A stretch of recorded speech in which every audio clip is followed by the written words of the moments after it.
It's Talk of Iowa from IPR News. I'm Charity Nebbe. Later this hour, Prairie-inspired poetry. But first, Elizabeth Wehrle will be heading back home to Montezuma, Iowa this week after spending months in the hospital and receiving a first-of-its-kind life-saving operation. In March, doctors at Northwestern Medicine in Chicago performed a quadruple organ transplant. This is one of 7 quadruple organ transplants that have been done in the United States. What made this one different is that Wehrle was already a lung transplant recipient.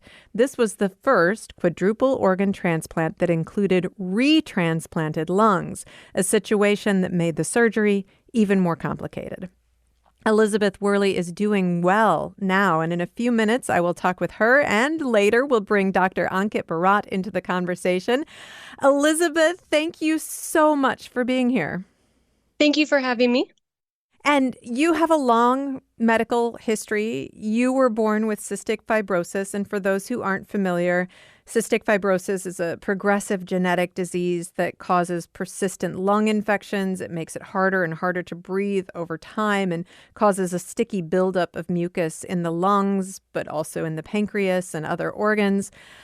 Elizabeth, you were not diagnosed with cystic fibrosis until you were 11 years old. What was your experience like as a child? I had classic CF symptoms as far as not being able to tolerate the fatty foods and having difficulty gaining weight. But it wasn't until I was 11 that I started coughing a lot in my sleep, and we thought I was allergic to our family cat. But one doctor put all of the symptoms together and sent me for testing for cystic fibrosis. Wow. So getting that diagnosis when you were 11, obviously you had already been living with the disease, but knowing what was going on must have been a life-changing moment. How did you cope with that information when you were 11? I really think that it was a hard time because, you're already 11, almost 12 years old, and now you have to start taking multiple medications, breathing medications, just things that you never had to deal with before. And you're getting into be that teenager stage where the rebellion starts. It was a lot to process.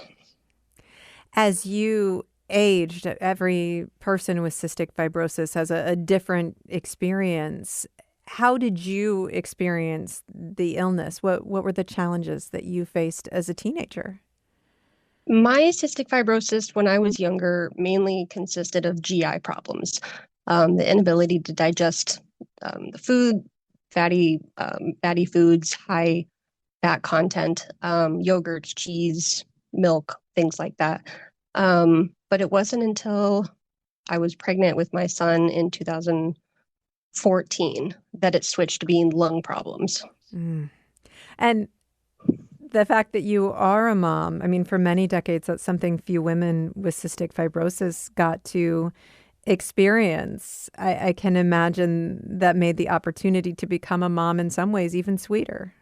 Yeah, it did. And my doctor basically looked at me and said, "You're the healthiest that you're probably ever going to get.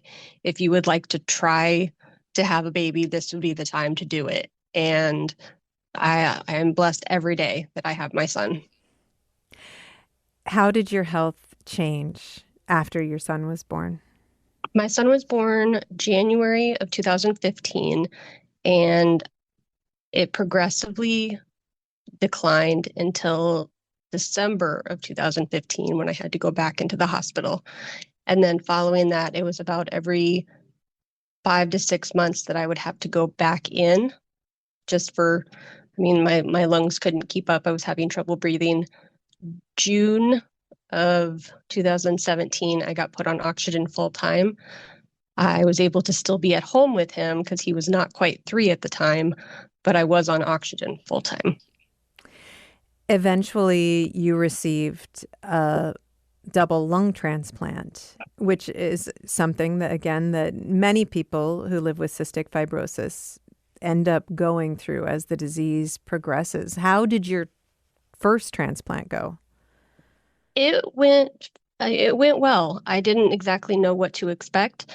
But it went very well. I was in the hospital for 2 weeks after, and then I was released to a local extended stay hotel for another 2 weeks. So I ended up having to stay in Iowa City for about a month, which was just an hour from my house. So we were able to have lots of family come and like rotate my support person. And I was able to visit my son quite a bit. When you finally got to go home, did you return to a full normal life with that transplant? I did, yes. And that lasted for about 10 years. Almost, yes. I started going downhill again in January of this year. All right, tell me what happened when things changed. Well, so I was diagnosed with pneumonia the beginning of January, and I had a regular follow-up clinic with my lung team in Iowa City the 14th of January. And I did my standard pulmonary function test, um, and my numbers had dramatically declined. We were hopeful that it was just the pneumonia, but we did an exploratory bronchoscopy to see if there was something else going on. The results of those can sometimes take a while to grow the cultures and things like that. But they did admit me into the hospital for about a week and a half. I went home again on the 26th of January, not really having a good understanding of what was going on. We tried to just treat, if there was a bacteria going on or, trying to really kick the pneumonia. But while I was released, I went home for about 3 weeks. I had a follow-up appointment February 17th. So I went home for 3 weeks. I had severe anxiety again because I felt like I did before the first transplant. I was struggling to breathe. I didn't have the stamina to walk great distances. Thankfully, my son, now 11, I didn't need to pick him up because there's no way I could now. But um, I started needing help with basic tasks because the anxiety got bad enough that I was not able to leave my house at some days. You ended up going back to the hospital in February, and you haven't been home since February. Correct. I went back into the hospital the 17th. When I went back after those 3 weeks, my PFTs, my pulmonary function tests had continued to drop. I was sick enough that they decided that I was not in good health enough to do my bronchoscopy. So they admitted me to the hospital right away. That was on the 17th of February. The 25th, I was doing a procedure of a plasma exchange that can control some of the antibodies that I got from my first donor, and I became unresponsive, and so they intubated me. Did you have an understanding of what was happening as you declined? Did you think that you were going to die? I thought that it felt very similar to before my first transplant, as far as the struggling to breathe and things like that, but I did not think that it was as bad as it was. I was trying to figure out if there was some kind of, infection or something. There was mild rejection going on, but we had hoped that we could get that stopped. It was not until that I was woken up from the ventilator on March 2nd that I realized that I learned the truth that I was in full respiratory failure. And when you were woken up on March 2nd, that was to give consent to this surgery? Yes. And I can only begin to imagine how surreal that whole time period must have been for you. Did you understand really what this surgery meant? I knew that it was going to be harder than the first. At that time, we did not know that I fully would need a new kidney and liver. We were still running some tests to decide if that was the case. But once that came back that yes, I would need the 4 organs, I knew right then and there that it was going to be harder than the first time. Did you know that this would be the first surgery of its kind? No, I did not. And I'm kind of glad that I didn't. It would have added more nerves to to the Sure. situation. Well, Elizabeth, stay with us. I want to talk more with you, but I also want to bring the lead surgeon on this remarkable surgery into the conversation. Dr. Ankit Bharat is executive director of Canning Thoracic Institute at Northwestern. Hello, Dr. Bharat. Hi, how are you? Good. Thank you so much for being here and congratulations. I mean, this is an incredible achievement for your team. Yeah, we are particularly actually want to congratulate Elizabeth for and her family for going through this. Actually, I think more than the team, I think the patients and their family bear the burden of decision making and all the recovery. Yeah. A four organ transplant is incredibly rare, lungs along with kidney and liver transplants. As I mentioned, this is one of only seven that have been performed in the United States. What makes a four organ transplant so rare, so challenging?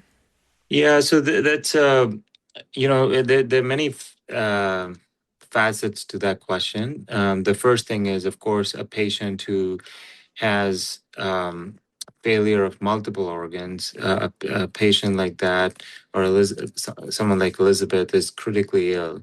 So lungs are essential for life, liver is essential for life, and then certainly kidney. So now you have multiple organs that are failing, so the patients are really, really sick. So that's number one. The second thing is there is only a certain amount of time the organs can stay outside the human body and not see blood flow. And if it goes beyond that period, then they start to die. The cells within the organs start to die. So we have to replace all these organs in a very time-sensitive manner. And then the third aspect is the surgery itself is a lot, not just technically speaking, because the surgeon, the team, and everybody has to be really focused throughout hours of very, very delicate and complex surgery, but also it's a lot for the human body to go through all of that. So these are just some of the many considerations that make it exceptionally rare and very, very complex and possibly risky for the patient. Now, one thing I do want to say that while there are seven such attempts that have been done, Elizabeth, to the best of our knowledge, is the first one where this has been done in the context of retransplant. And we're going to have to take a short break, and then we'll talk about why that is such a remarkable achievement. More in a moment. This is Talk of Iowa from IPR News.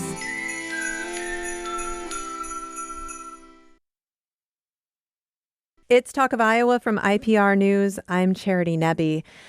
This hour, we are talking about an incredible achievement that took place in March. In March, doctors at Northwestern Medicine in Chicago performed a quadruple organ transplant that included retransplanted lungs. This is the first time a surgery like this has been completed.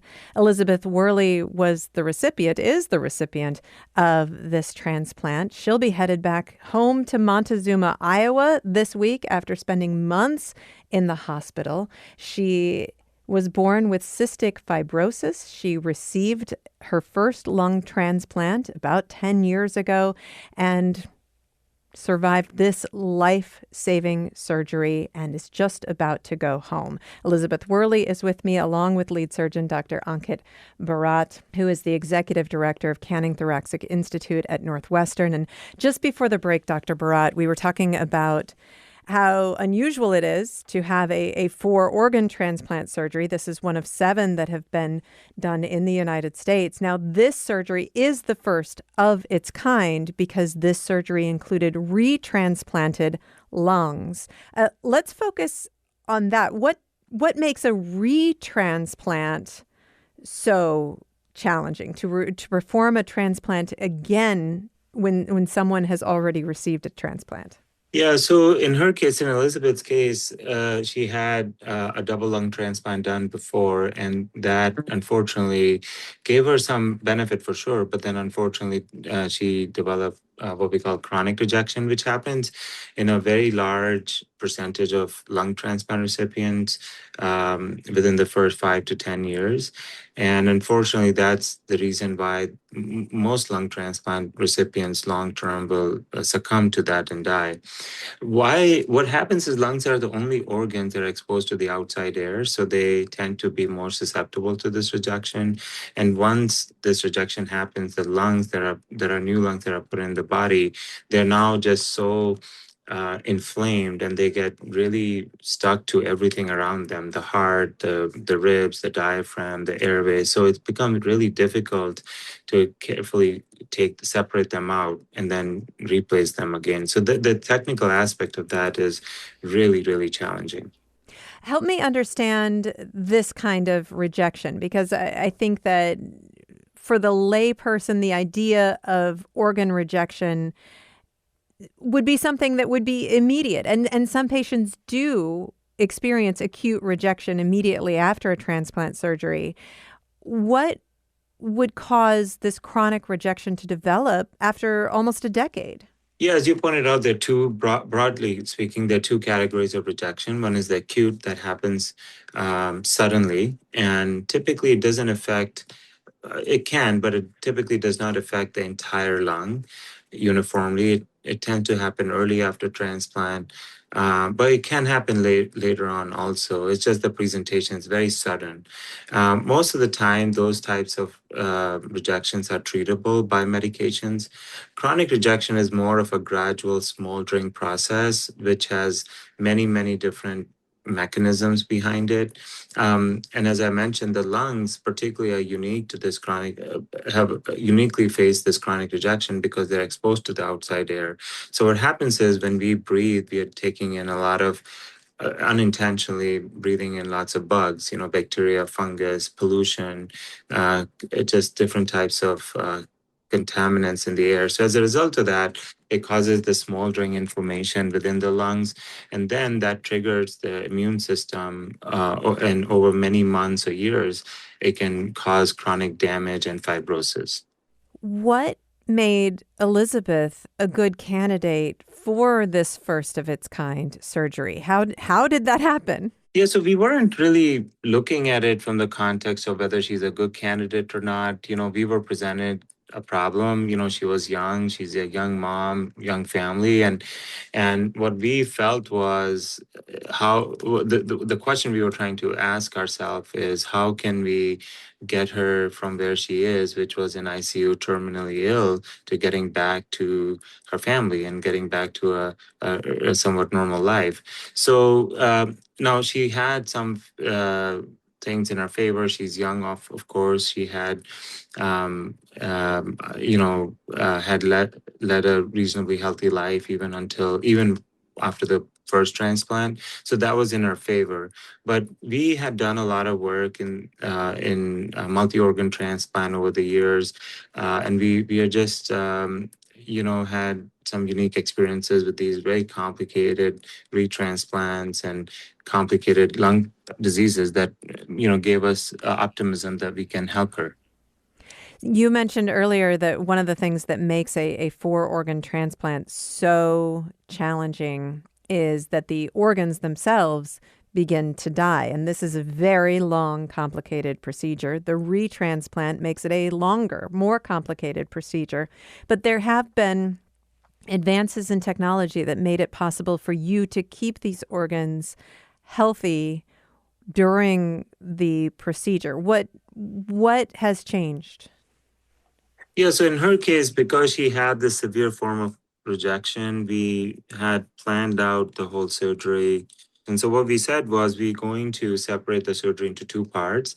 The first one would be dissection of the lungs, the rejected lungs, and that was going to be very, very tedious, very taxing for Elizabeth and for the team.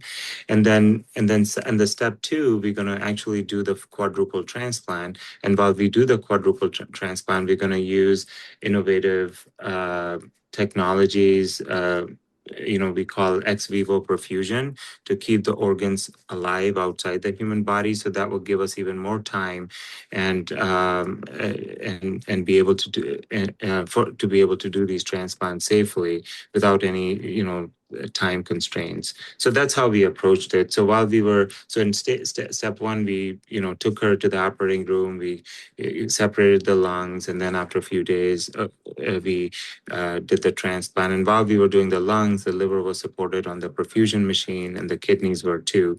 So then that's how we followed it. In the past, organs have been chilled while waiting for transplant. Am I right about that? Yeah, so conventional strategy would be to do it all in one setting where you're, while you're doing the first organ, the other ones are just stored in ice. And that ends up being quite detrimental to the organs, particularly in the multi-organ setting. How long did this surgery take in total? So if you combine both the parts, it was about 16 hours. The second part where we did all the organs took about 8, and the first part took about 8. And were you involved in both stages of the surgery? Yeah. Yeah, so it was a multiple people involved. We were doing the lung part, and then, our colleagues were involved from the abdominal transplant, the liver, kidney, and then I had other partners involved. So it was a big team. It sounds like just incredible coordination would need to be a part of this. How do you plan out a surgery to be able to coordinate all of these different moving parts to take the best care of Elizabeth that you can? Yeah, lots of practice and coordination, communication, simulations. It's like, the easiest way I can put it is you have a big group of dancers and you're about to perform a show and important show, and you have to practice a lot. So every person is doing their part, and the dance comes out perfect. You yourself being engaged in both of these surgeries, I mean, this is many hours of surgery, many hours of intense focus. A life is on the line. How do you personally cope with that? I tell you, in surgery for us, doing these surgeries, and even as complex as they are, they're like creating, the way I look at it, and people will have different perspectives on it. It's like creating art. Once you're in it, you just get so in tune, so immersed in it that it just goes by really fast. And yeah, when you see the end result, it's very gratifying. I'll talk to Elizabeth more in just a moment because obviously this is life changing in every way for her and her family. But Dr. Bharat, give me the bigger picture. What does it mean that you have successfully carried out this 4-organ transplant with retransplanted lungs?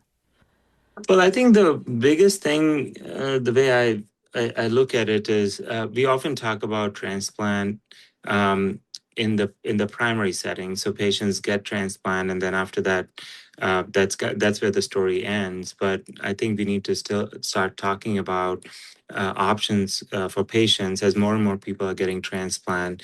Options for patients if the organs don't work and they develop complications from the medications we use and from rejection and so forth. So what Elizabeth's condition tells us, and the success indicates, is that patients who develop these types of rejections and complications, they have hope. And there are lots of patients like that. They don't have to die.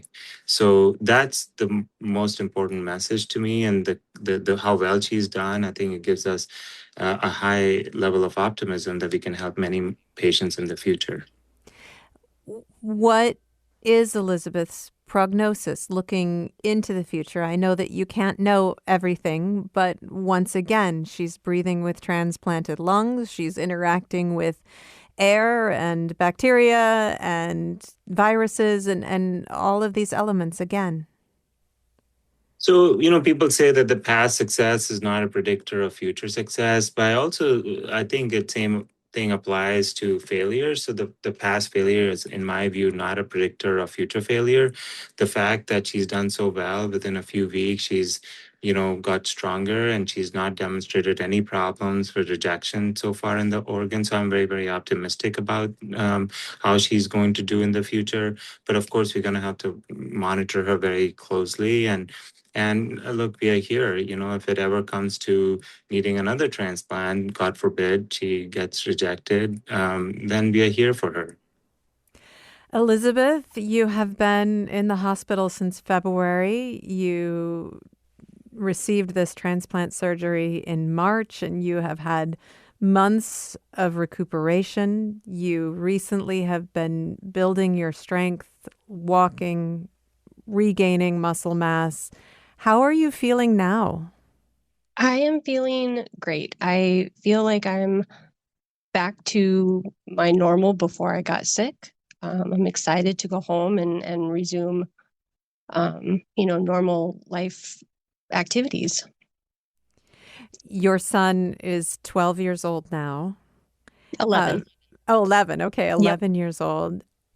He's lived with your health challenges his entire life. How has he been dealing with this? I'm sure he was very, very worried for you. Yes. So he was very young when this first started out the first time around. So he has been to every doctor's appointment with me. He's been through it all. And so he's very intuitive. There are some days that he wakes up and sits on the edge of my bed before I wake up and he goes, "Mom, you don't feel good today, do you?" And I don't know yet because I literally just woke up. So he's very, very, very in tune with me. And this process was a little bit harder for him because he is older to understand, and because while I was intubated, I could not communicate with him. So it wasn't me telling him what was wrong. He was getting all of this information from others and my parents, which was good, but yet it wasn't coming from mom. Right. And you've been separated so much. That has to be Yes. so painful. Yes. Your parents have been with you every step of the way, helping and really making so many of these decisions. It Yes. must feel like you couldn't have gone through this without them. No, there's absolutely no way that I could have done that. And actually, it is one of the requirements to have a transplant is to have a solid support system, because there are so many different variables and unknowns that you need a very strong support system to go through this.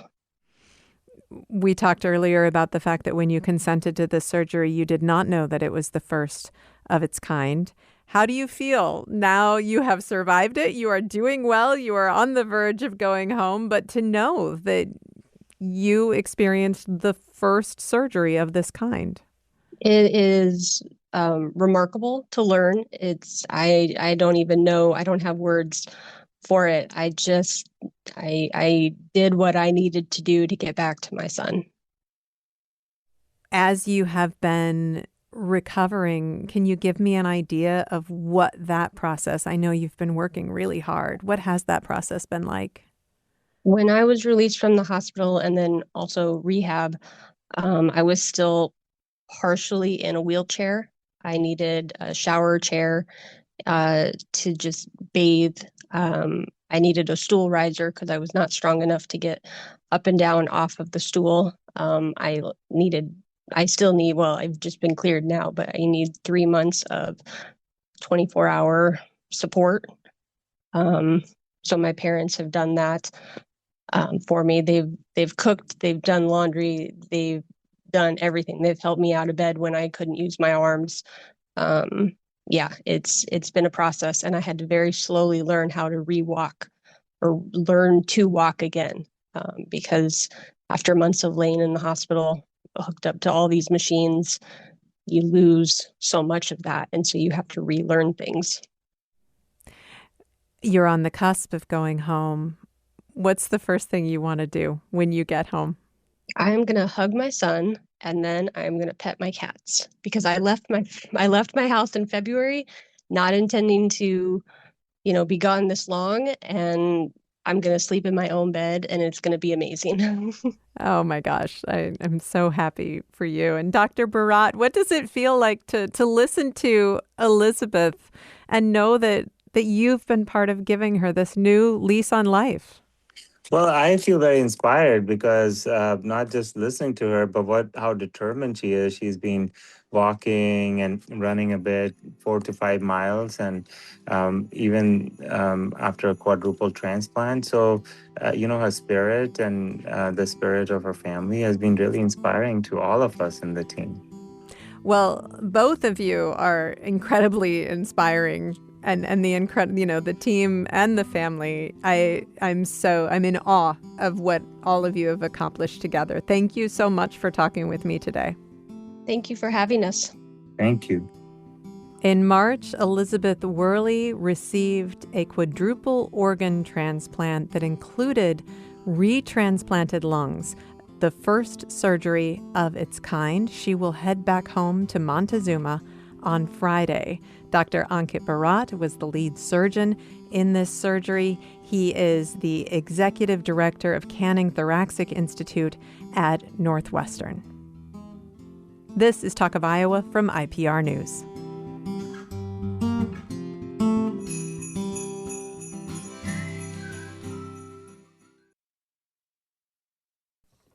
It's Talk of Iowa from IPR News. I'm Charity Nebbe. You Were Never Lost, Poems from the Tallgrass Prairie is a poetry collection from Suzanna de Baca. She was an artist in residence at White Rock Conservancy near Coon Rapids recently, and many of the poems are inspired by the natural environment, but also by grief over the loss of a lifelong friend who passed away in 2023. Suzanna de Baca is part of the Iowa Writers Collaborative. She also teaches MBA students at Iowa State University, and she is with me now. Hello, Suzanna.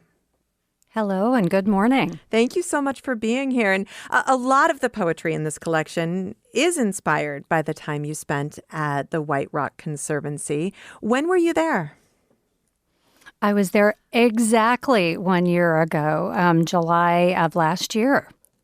And the White Rock Conservancy, it was founded in 2004. For people who don't know, it is a 5,500-acre nonprofit land trust created by the Garst family.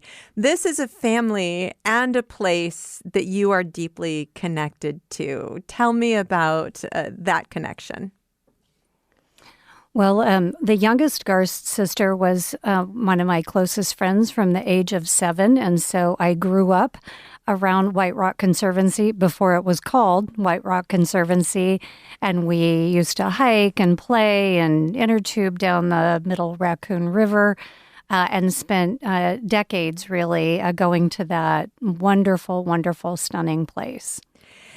You mentioned your friend, and Jennifer Garst passed away in 2023, far too young. You didn't think about this experience of going to White Rock Conservancy as an artist in residence as part of really your grief journey, but that ended up becoming a really important part of the process. Can you tell me what happened? You're exactly right. I was invited to do an artist in residency at White Rock, and I was delighted. And my plan was to work on poetry and some art, and actually even some business writing. But the minute that I got there, I felt so much in the presence of my friend and our experiences together in nature that poetry just emerged from the walks and hikes I took through White Rock, and it became very much a journey about examining grief and really accepting and coming to terms with that loss and actually many other losses. Memory works in so many interesting ways. You know, we talk about a smell that evokes memory or a sound, but a place like that, I'm sure it evoked so many memories that you probably hadn't examined. Did it feel almost as if it was something that was outside of your control? Oh, very much so. And as you mentioned, the place itself held memory, but so many other experiences, the smell of the pastures, the meadows, the trees, the textures. It was very sensory, and that triggered a lot of things, not only about loss, but really just about life. Would you read your poem, The White Oak Trail, for us? It is a poem that really kind of shows us how your inspiration from nature, but also your journey with grief, became one and the same. I'd be happy to. And I will note that whoever named the trails here, they just have fabulous, fabulous names that adds to the experience. But I'll go ahead and read, excuse me, I'll clear my throat. The White Oak Trail. The White Oak Trail is a hilly loop through the timber, thick with raspberry brambles, hickory trees, bur oak, pin oak, white oak. The trail winds and loops, and on the south side veers off towards the back way to the house your mother built, tucked in the woods. Slow down, you said when we were hiking here a few years back. It was late morning, already hot. You were winded, breathing hard. You're walking too fast. So I slowed. We stopped at the top of a steep hill just past the deer stand. We're not in a hurry for anything. You pointed to the bench with your mother's name on it. Let's sit here. I'm going more slowly today on the White Oak Trail. It's late morning, 87 degrees. I'm winded, breathing hard as I pass the deer stand. When I come upon her bench, it's like a punch to the gut. That day, I didn't know how little time you had, how little time we had, how I miss walking too fast with you, how I miss sitting with you and not talking. So I settle down on the bench and look out over the pasture below, thick with raspberry brambles. I let the trees talk to me, not in a hurry. Hickory, bur oak, pin oak, white oak. That is Suzanna de Baca reading her poem, The White Oak Trail. And Suzanna, that really spoke to me personally. I have always turned to nature in times of grief, but I turn to nature at all times, I guess. But I'm curious, now that the book is out and it has been reaching people, are you finding that that's an experience that really resonates with a lot of people to process grief and loss through a connection with nature? Yes, very much so. I've been just surprised and delighted by the responses. So many people tell me that nature is a comfort and an inspiration to so many people in times of grief, loss, change, just the cycle of life, of death or renewal is mirrored in nature, and I think helps us make some order out of things that are mysterious, but also really very much part of the unfolding of the world. You have another poem that you wrote, and it's about waking up during a storm and shaking memories loose. That's what it's called, Storms Shake Memories Loose. And there's part of it, I'll just read it. It says, another bolt, and suddenly I remember. Yesterday was the birthday of an old friend still living in L.A., even after the fires. The room settles, rain hushes the windows. Some people are still here and close enough to reach. That's also a powerful realization in the wake of loss, especially the loss of someone far too young. That also changes how we see the world. Have you experienced that? Yes, I think I've experienced, and I know many people have, when you're dealing with grief and loss, it's very easy in processing it to live in the past and to live in the memories. And sometimes it's good to realize that the people and the things and the places that are here, we need to move into them. We need to continue to reach out and embrace life and to look forward to the future. This collection is not just about grief. It is also about nature and about the natural environment or a reconstructed native ecosystem in Iowa. What are you hoping that readers will take away from your poetry when you're thinking about the Tallgrass Prairie and our other ecosystems? Well, I certainly hope that people think about visiting and really experiencing nature. If they go to White Rock, that would be wonderful. But to understand just the vital place that nature plays in our lives, and the gift we here in the Midwest have of this beautiful prairie that has so much to teach us about so many aspects of life, would be wonderful if they would take that away. But also, I think if they find that this book or these words bring them any comfort or hope, that would be wonderful as well. You have always been an artist, but you pursued a career in business.